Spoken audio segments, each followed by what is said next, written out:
오늘 함께 나눌 말씀은 에스라서 4장 11절에서 24절입니다. 한 절씩 교독하겠습니다. 아닥사스다 왕에게 올린 그 글의 초본은 이러하니 강 건너편에 있는 신하들은 왕에게 아뢰나이다. 당신에게서 우리에게로 올라온 유다 사람들이 예루살렘에 이르러 이 배역하고 악한 성읍을 건축하는데 이미 그 기초를 수축하고 성곽을 건축하오니 이제 왕은 아시옵소서. 만일 이 성읍을 건축하고 그 성곽을 완공하면 저 무리가 다시는 조공과 관세와 통행세를 바치지 아니하리니 결국 왕들에게는 손해가 되리이다. 우리가 이제 왕궁의 소금을 먹음으로 왕이 수치당함을 참아보지 못하여 사람을 보내어 왕에게 아뢰오니 왕은 조상들의 사기를 살펴보시면 그 사기에서 이 성읍은 패역한 성읍이라 예로부터 그 중에서 항상 반역하는 일을 행하여 왕들과 각도의 손해가 된 것을 보시고 하실지라. 이 성읍이 무너짐도 이 때문이니이다.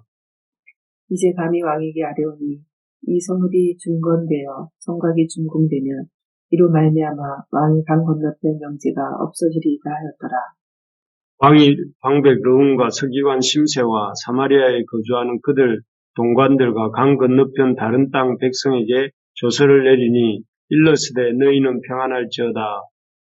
너희가 올린 글을 내 앞에서 낭독시키고 명령하여 살펴보니 과연 이 성읍이 예로부터 왕들을 거역하며 그 중에서 항상 패역하고 반역하는 일을 행하였으며 이쪽에는 예루살렘을 다스리는 큰 군왕들이 있어서 강 건너편 모든 땅이 그들에게 조공과 관세와 통행세를 다 바쳤도다. 이제 너희는 명령을 전하여 그 사람들에게 공사를 그치게 하여 그 성을 건축하지 못하게 하고 내가 다시 조서를 내리기를 기다리라. 너희는 삼가서 이 일에 게으르지 말라. 어찌하여 화를 더하여 왕들에게 손해가 되게 하려 하였더라. 아닥사스다 왕의 조서 초본이 르훔과 서기관 심세와 그의 동료 앞에서 낭독되매 그들이 예루살렘으로 급히 가서 유다 사람들을 보고 권력으로 억제하여 그 공사를 그치게 하니 이에 예루살렘에서 하나님의 성전 공사가 바사왕 다리오 제2년까지 중단되더라. 아멘. 대적 앞에서 두려워 말고 기도해야 합니다. 이런 제목으로 이 말씀을 나누겠습니다. 힘들게 바벨론과 바사에서 포로 생활을 하던 유다 백성들이 70년 만에 이렇게 예루살렘으로 돌아왔지요. 고국에 돌아와서 이 사람들이 가장 먼저 시작한 일은 무너져서 황폐해 있던 예루살렘 성전을 재건하는 일이었습니다. 사실 그들은 다른 어떤 일보다 그러니까 무너진 성전을 재건하는 이 일을 하기 위해 돌아온 것이었습니다. 자기 삶도 고달플 텐데 또 바벨론 바사 땅에서 이제 겨우 자리 잡고 살만했을 텐데 그 모든 것을 내려놓고 돌아온 내려두고 힘들고 어려운 고생길인 성전 재건을 위해 생각하면서 그 머나먼 예루살렘 땅으로 돌아온 이들이 참 대단하다는 생각이 듭니다. 그래서 성경도 포로 생활로부터 귀환했던 이들에 대한 이들의 결단을 귀하게 보시고 이들에 대해서 또 에스라와 오늘 우리가 요즘 나누고 있는 에스라서와 또 느헤미야서를 통해 자세하게 그 기록을 남겨두고 있는 것입니다. 참 하나님의 역사는 항상 이런 하나님의 말씀에 순종하여서 이렇게 결단하고 나아오는 사람들을 통해 이루어지는 것을 보게 됩니다. 참 우리 가운데도 이런 하나님의 그런 부르심 앞에 결단하는 역사들이 늘 있기를 소망합니다. 어쨌든 이렇게 믿음으로 결단하고 예루살렘에서 성전 건축을 시작한 그들 앞에는 이제 어떤 일이 펼쳐져야 할까요? 우리 생각에는 그 믿음으로 그들은 참 힘든 중에도 믿음으로 순종하고 결단했으니까 또 그 어렵고 힘든 바벨론 바사 포로 시절로부터 결단하고 돌아왔으니 이제는 만사가 형통하고 또 참 이 평탄한 길이 펼쳐져야 될 것 같습니다. 그런데 현실은 달랐습니다. 우리가 보고 있는 것처럼 믿음으로 순종했음에도 그들 앞에 펼쳐진 것은 70년간, 그들이 없는 70년간 이 예루살렘 땅에서 주인 노릇하고 있던 그 사마리아 사람들의 해방이었습니다. 이 사마리아 사람들은 자신들이 그런 누리고 있던 그런 특혜들이 사라질까봐 유다 백성들이 하려는 성전 건축을 아주 적극적이고 노골적으로 방해를 했습니다. 처음에는 이렇게 성전 건축을 같이 합시다 하면서 성전 건축에 이렇게 참여해서 성전 건축을 이렇게 직접적으로 이렇게 참여해서 방해를 하려고 했습니다. 하지만 스룹발벨과 예수아와 족장들이 어제 살펴본 것처럼 단호하게 거절했죠. 그러자 그 다음에 그들이 한 일이 무엇이었습니까? 그들이 한 일은 바사 왕에게 거짓 조서를 올리는 것이었습니다. 이 조서에는 오늘 본문에 구체적으로 나오지만 이스라엘 백성이 기초를 쌓고 성읍과 성곽을 짓고 있다 이렇게 말을 했지요. 그래서 참 11절 2절에 그런 12절에 나오는데 그런데 사실 당시 이스라엘 백성은 성전을 짓고 있었을 뿐이고 성읍과 성곽은 훨씬 후대인 이 느헤미야 시대에 이렇게 짓게 되는데 그러니까 당시 이 그 스룹바벨과 여호수아 시대에는 성전만 짓고 있었고 성읍과 성곽을 지은 것은 그로부터 또 한 몇십 년 후인 이런 느헤미야 때 일어난 일인데 어쨌든 이들은 일어나지도 않은 일을 가지고 이렇게 일어나고 있는 것처럼 이렇게 이스라엘 백성을 그 바사 왕에게 고발하고 있습니다. 이들은 그렇게 거짓말을 했을 뿐만 아니라 또 이들은 덧붙여서 말하기를 유다 백성들이 지금 꿈꾸고 있는 것이 반란이다 이렇게 말을 합니다. 그래서 참 사실 유다 백성들은 그 당시에 반란을 도모할 마음은 전혀 없었고 힘도 없는 상태였습니다. 그저 이들의 간절한 소원이라고 한다면 무너진 예루살렘 성전을 짓고자 하는 마음뿐이었습니다. 하지만 사마리아 사람들은 이 말을 함으로써 이 바사 왕이 제일 두려워하는 게 무엇이냐면은 이 식민지, 자신 다스리고 있는 식민지의 반란을 제일 두려워하고 있었는데 그런 말을 함으로써 이렇게 그 왕의 두려움을 자극합니다. 그래서 결국 이렇게 거짓말들, 성읍과 성곽을 짓는다, 또 반란을 도모한다, 이런 식으로 이스라엘 백성을 이렇게 위함으로써 결국은 참 그 바사 왕의 마음이 움직여서 조서가 내려지고 이 성전 건축은 무려 16년이나 이렇게 중단되고 맙니다. 참 안타깝고 슬픈 일이 아닐 수 없습니다. 이 이스라엘 백성이 유다 백성들이 그 바벨론 바사 땅으로부터 돌아와서 주님의 전을 건축하려고 하는 마음이 얼마나 가득합니까? 그런데 이 가득한 주님의 백성들의 앞길에 왜 이렇게 그 길을 가로막고 해방하는 이런 악한 이 악인들의 역사가 일어나는 걸까요? 그리고 어떻게 또 심지어 그 악한 이 세력들의 그런 역사가 이렇게 승리한 것처럼 보일까요? 그래서 성전 재건 역사가 이렇게 오랫동안 중단되게 되지 않았습니까? 이런 어떤 참 하나님의 이 백성들의 순종함에도 불구하고 나타나는 어려움과 또 그런 어려움 속에서 우리가 어떻게 처신해야 될지를 함께 한번 말씀을 통해 생각해 보면 우리가 우선 믿음으로 살고자 할 때 그 악인들의 해방이 있다 하는 것까지는 보았는데요. 그 해방이 있을 때 우리가 어떤 태도를 가져야 될까요? 우리가 믿음으로 삶에도 불구하고 우리 삶에 여러 가지 사단의 해방들이 올 때에 첫째는 우리가 그 기세에 사단의 해방의 기세에 눌려서 두려워하지 말아야 된다 하는 것입니다. 사실 사마리아 사람들, 이 악한 영들의 역사는 제일 먼저 이 사마리아 사람들이 두려움을 용하고 있는 것을 볼 수가 있습니다. 우리 13절 한번 읽어보겠습니다. 13절입니다. 이제 왕은 아시옵소서 만일 이 성읍을 건축하고 그 성곽을 완공하면 저 무리가 다시는 조공과 관세와 통행세를 바치지 아니하리니 결국 결국 왕들에게 손해가 되리이다. 앞에서도 말씀드렸지만 여기에 보면 그 왕이 가장 두려워하는 것이 어떤 경제적인 손실, 식민지로부터 들어와야 될 경제적 이득이 생기지 않는 것일 텐데 왕들에게 손해가 된다. 예루살렘에서 유다 백성들이 성전을 짓는 일이 왕들에게 손해다.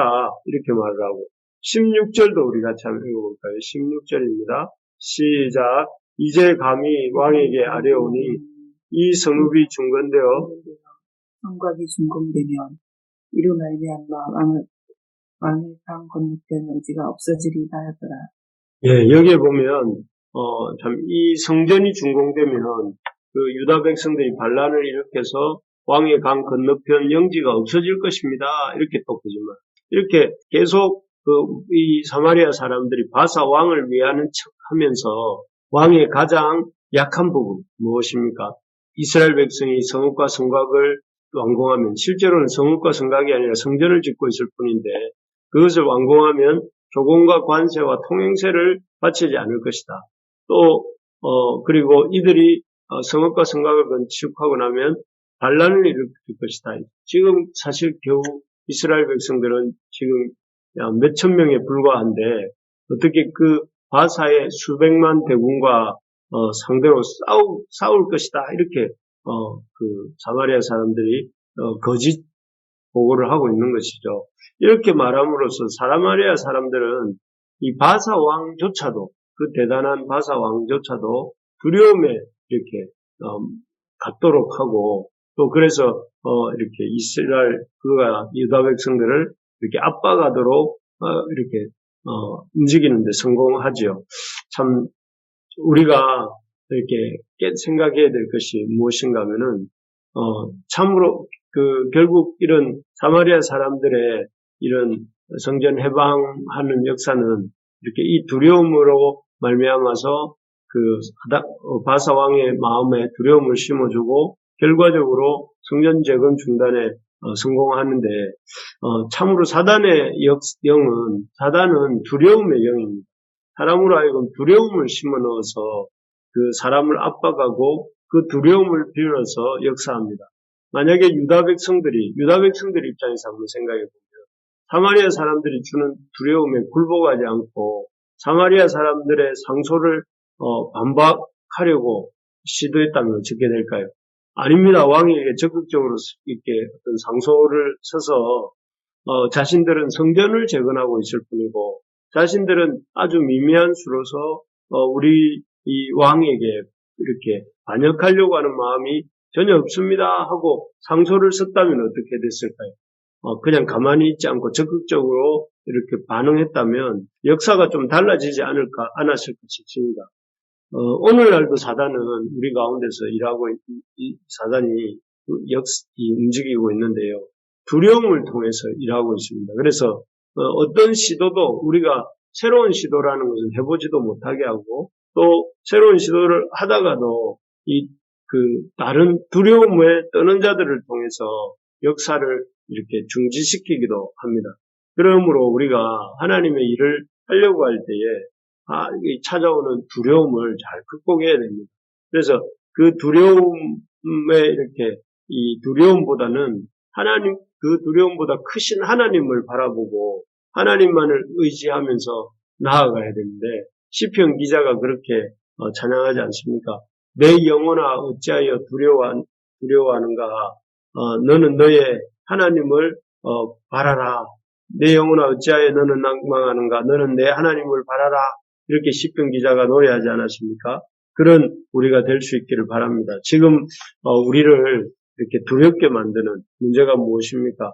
우리의 모든 것을 내려놓고 포기하고 싶게 만드는 그런 두려움이 혹시 있습니까? 그런 두려움을 이 영에 사로잡히지 마시고 또 그렇게 두려움에게 사로잡혀 살지 말고 우리가 하나님을 바라보며 문제보다 크신 하나님, 우리 두려움의 문제보다 더 크신 힘을 갖고 계신 우리 주님을 바라보고 소망을 갖는 우리 모두가 되기를 원합니다.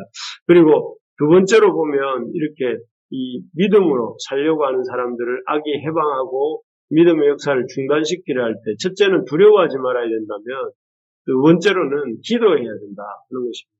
사마리아 사람들의 이 무고, 근거 없는 고소 고발 무고라 하잖아요. 사마리아 사람들의 무고로 인해 아닥사스다의 성전 건축 중단 메시지를 받은 유다 백성들의 반응을 한번 읽어볼까요? 우리 24절을 한번 읽어보겠습니다. 24절 시작. 이에 예루살렘에서 하나님의 성전 공사가 바사왕 다리오 제2년까지 중단되니라. 여기 보면 이 기간이 언제냐면은 바사왕 다리오 제2년까지 지금 중단되었다고 하는데 그 기간은 16년이나 됩니다. 힘들게 성전 건축을 하기 위해서 바사와 땅에서 돌아왔고 또 많은 어려움을 극복하고 성전 재건을 겨우 시작했는데 참 너무 쉽게 이런 사마리아 사람들의 방해에 굴복해서 성전 재건을 중단해 버리고 있는 이런 모습입니다. 만약에 이들이 성전 재건을 중단하기 전에 반박 상소를 앞에서 올렸으면 어떻게 됐을까 이랬는데 그것뿐만 아니라 하나님께 무릎 꿇고 기도했다면 어떻게 되었을까요? 왜 이런 일이 일어났느냐고 또 대적들을 주님께서 좀 다루어 달라고 이렇게 그래서 이렇게 하나님께 간절히 기도했다면 어떻게 됐을까요? 아마 상황이 또 달라졌을지도 모릅니다. 성전 재건도 중단 없이 이어졌을 수도 있습니다. 그리고 기도할 때에 그런 어떤 하나님께서 이렇게 풀어주시고 새롭게 하시는 역사가 일어나게 됩니다. 우리가 참 이 문제가 생길 때 그 문제를 들고 하나님 앞에 나아가는 또 하나님께 맡겨드리는 그런 어떤 영적 습관을 가질 필요가 있습니다. 지난 주일날 사사기 말씀을 보았는데요. 거기에 보니까 이스라엘 백성들이 범죄하여서 메소포타미아 사람들의 압제를 당하게 됩니다. 그때 참 너무 힘들고 어려워서 이스라엘 백성들이 그런 그 메소포타미아 사람들의 이런 압제에서부터 자기를 이렇게 도와달라고 하나님 앞에 나와서 무릎을 꿇고 간절하게 기도합니다. 그러자 하나님께서 그들의 눈물과 그들의 간절한 기도 소리를 들으시고 참 그들을 위해서 한 구원자를 세워주시죠. 그가 누구냐면 온니엘이라고 하는 사람이었습니다.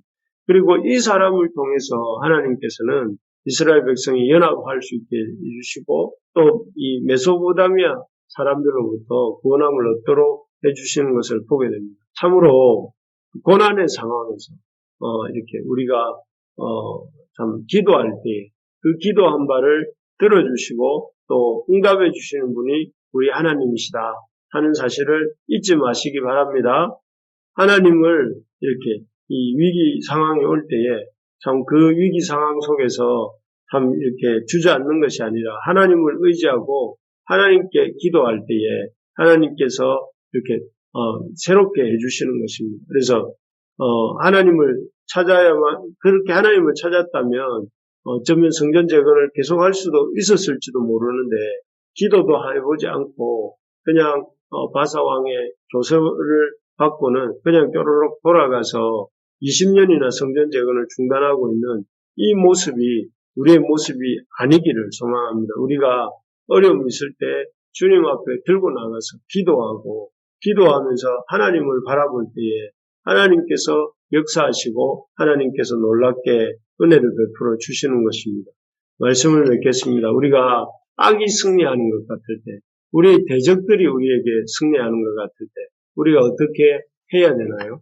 첫째는 우리가 참 이스라엘 백성들이 참 행하지 못했던 것이지만 우리가 하나님 앞에 두려워하지 않는 것이 필요하다. 두려워하지 아니하고 두 번째로는 기도하는 것이다. 하나님 힘들지만 하나님 앞에 간절히 기도할 때에 하나님께서 그 길들을 열어주신다 하는 것을 보게 됩니다.